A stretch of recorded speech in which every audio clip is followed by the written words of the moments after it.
Buenos días, hoy vamos a estar hablando sobre la ecuación de calor unidimensional en el marco del tercer parcial de la materia de ecuaciones diferenciales.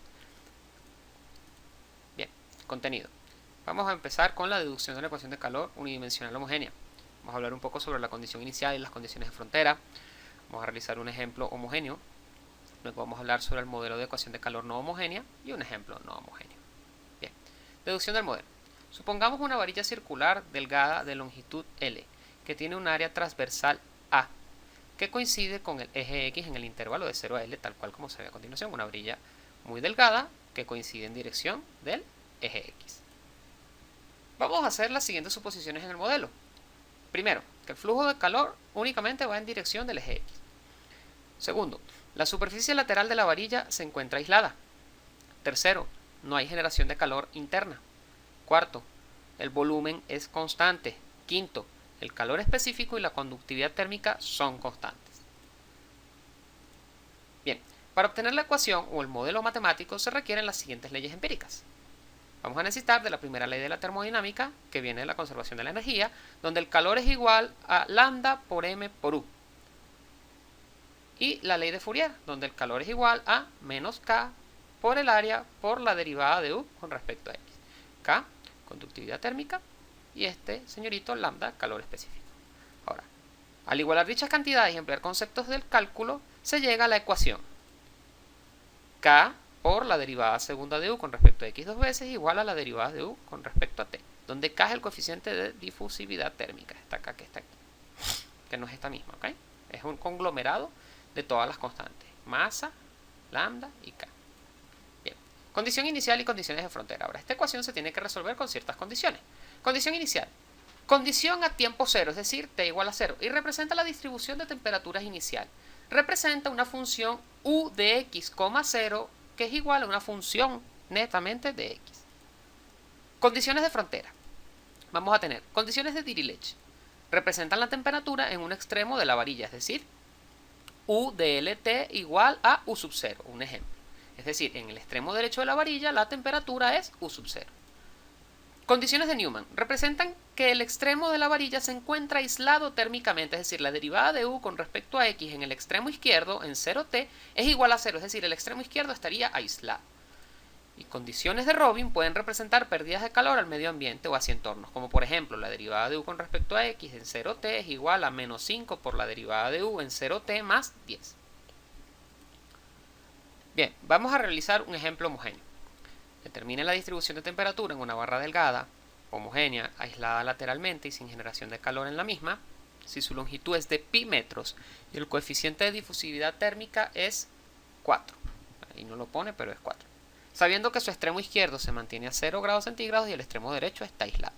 Considere que inicialmente la barra se encuentra a k unidades de temperatura. Entonces el modelo va a quedar de la forma 4 por la derivada segunda de u con respecto a x dos veces igual a la derivada de u con respecto a t. Con las condiciones de frontera, u en 0t es igual a la derivada de u con respecto a x de pi t, ya que está aislado el extremo derecho, igual a 0. Y la condición inicial, u de x en tiempo 0, es decir, u de x0 es igual a k. Estas son las condiciones de borde, ya que tenemos la información en los extremos, extremo izquierdo L0, extremo derecho L es igual a pi, o x es igual a pi y x es igual a 0, y en la condición inicial t es igual a 0. Entonces, para resolver este modelo se va a emplear el método de separación de variables, en donde nuestra función u de xt la vamos a separar en una función netamente de x por una función netamente de t. Al obtener la primera derivada de esa función, solo se deriva la función de x, al igual que en la segunda derivada. Como es la función de una sola variable, son derivadas totales y no parciales. Misma historia cuando hacemos la derivada de u con respecto a t. Se deriva la función netamente de la variable t. Lo mismo sucede para las condiciones de frontera. Vamos a separarlas. En el extremo izquierdo, u de 0t es igual a la función x evaluada en 0 por la función t de t. Eso implica que x sub 0 es igual a 0. ¿Ok? Porque si t de t es igual a 0, toda esta condición me da 0, pero la solución también me da 0 y sería trivial. Entonces yo necesito que en el punto, netamente en el punto x evaluado en 0 me dé 0, no la función completa. separamos la segunda condición de frontera, la derivada con respecto a x evaluada en pi t. Eso nos acarrea que la función x' evaluada en pi por la función t de t. Misma historia, la que tiene que ser 0 es la función x' evaluada en pi. Un punto en particular, porque si toda la función t es 0, u nos da 0 y es solución trivial.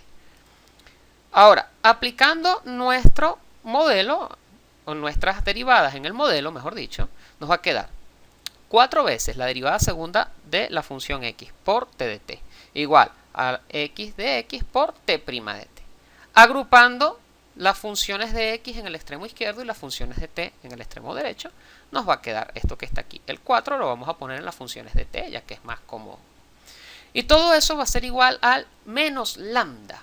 ¿Okay? Va a ser igual a el autovalor. Vamos a igualar a menos lambda. Y vamos a separar. ¿Okay? X segunda de x entre x de x va a ser igual a menos lambda. Y un cuarto de t' de t entre t de t va a ser igual a menos lambda.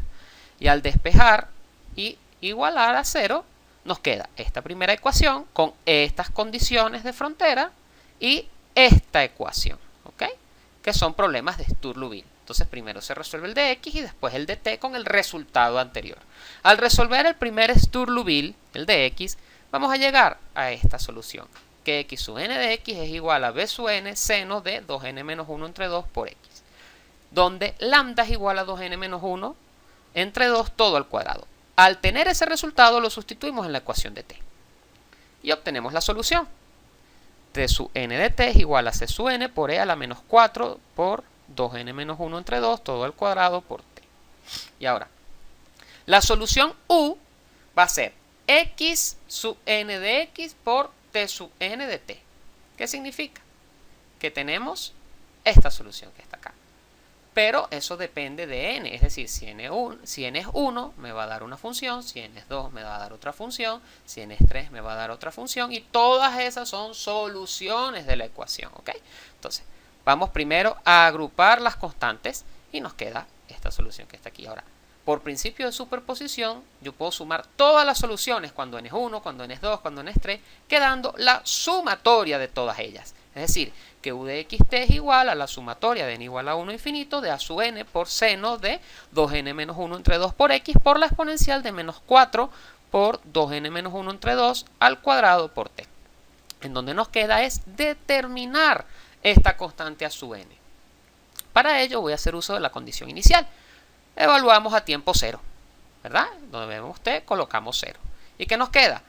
Que k es igual a la sumatoria de n igual a 1 infinito de a sub n por seno de 2n menos 1 entre 2 por x. ¿Y esto qué es, muchachos?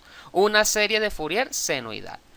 Empleando la ecuación para el cálculo del coeficiente, resolvemos y nos queda que a sub n es igual a 4k entre 2n menos 1 pi. Al sustituir el resultado llegamos a la solución final de nuestro modelo. U de xt es igual a la sumatoria de n igual a 1 infinito de 4k entre 2n menos 1 por pi por seno de 2n menos 1 entre 2 por x por la exponencial de menos 4 por 2n menos 1 entre 2 al cuadrado por t. Bien, ahora vamos con el modelo no homogéneo. En este caso, para tomar en cuenta influencias externas que afectan el sistema, se considera el siguiente modelo. La derivada segunda de u con respecto a x dos veces multiplicado por k más una función que puede depender de todos estos parámetros igual a la derivada de u con respecto a t. La función g representa toda influencia externa a la varilla que puede presentarse, lo que hace que la ecuación sea no homogénea y por tanto no pueda separarse. Para ello se puede emplear el siguiente cambio. U de xt igual a una función b de xt más una función f de xt. Si las condiciones de borde no dependen del tiempo y esta función g tampoco, entonces se puede emplear el siguiente cambio. U de xt igual a b de xt más f de x. ¿Okay? Probablemente en el curso emplearemos más que todo este señorito que está aquí, porque ponerle influencia del tiempo a la función g, bueno, bastante complicado. Ejemplo no homogéneo. Calcule la distribución de temperatura de una barra delgada homogénea de difusividad térmica igual a 1 y longitud 1 metro si la superficie lateral se encuentra aislada y dentro de la misma se genera calor a una razón constante de 100. El extremo izquierdo de la barra se mantiene permanentemente a 60 grados centígrados y el extremo derecho a 50 grados centígrados. La temperatura inicial de la barra viene dada por la expresión f de x igual 60 menos 50x cuadrado menos 60x. Bien, tenemos este nuevo modelo, en donde debemos sumar una función g. Disculpen. En este caso, la función g es una constante, una generación de calor. Y nos queda la derivada segunda de u con respecto a x dos veces más 100 igual a la derivada de u con respecto al tiempo, tomando en cuenta que k vale 1. Tenemos que en el extremo izquierdo u de 0t es igual a 60 grados. En el extremo derecho la barra es de longitud 1, u de 1t es igual a 50. Y tenemos la condición inicial a tiempo 0. Bien. Como tenemos que esta función g no depende del tiempo y las condiciones de borde tampoco, entonces empleamos el cambio b de xt más f de x. Para ello vamos a tener todas las derivadas. La derivada de u con respecto a t es netamente la derivada de b con respecto a t. La primera derivada con respecto a x, acuérdense que f solo depende de la variable x. Y la derivada segunda. ¿Okay? Ahora, sustituimos estas variables en nuestro modelo. Y llegamos a esta expresión. Vamos a hacer lo siguiente. En esta expresión vamos a decir que la derivada segunda de f con respecto a x más 100 es igual a 0. Si eso es así, me queda esta ecuación que está aquí, que es similar al modelo original. Entonces yo ahora voy a tener dos problemas que voy a resolver aparte. Vamos a separar las condiciones de borde. Vamos a sustituir el extremo izquierdo y el extremo derecho también. Entonces, en el extremo izquierdo, al sustituirlo, obtenemos b de 0t más f de 0 igual a 60. Vamos a decir que b de 0t es igual a 0. Si eso es así, f de 0 tiene que ser 60 para que 0 más 60 dé 60. Lo mismo hacemos con el extremo izquierdo. Eso nos queda que b de 1t es igual a 0 y f de 1 es igual a 50. Y hemos separado este problema no homogéneo en dos problemas. b de xx igual a b de t, que es el modelo original, la derivada segunda de b con respecto a x dos veces igual a la derivada de b con respecto al tiempo, con estas condiciones de borde homogénea. Y esto es un problema como el que vimos en el ejemplo anterior. Y este segundo problema, que es la derivada segunda de f con respecto a x más 100 igual a 0, con estas condiciones. F de 0 igual a 60 y f de 1 igual a 50. Entonces tenemos dos problemas que resolver. Ahora muy bien.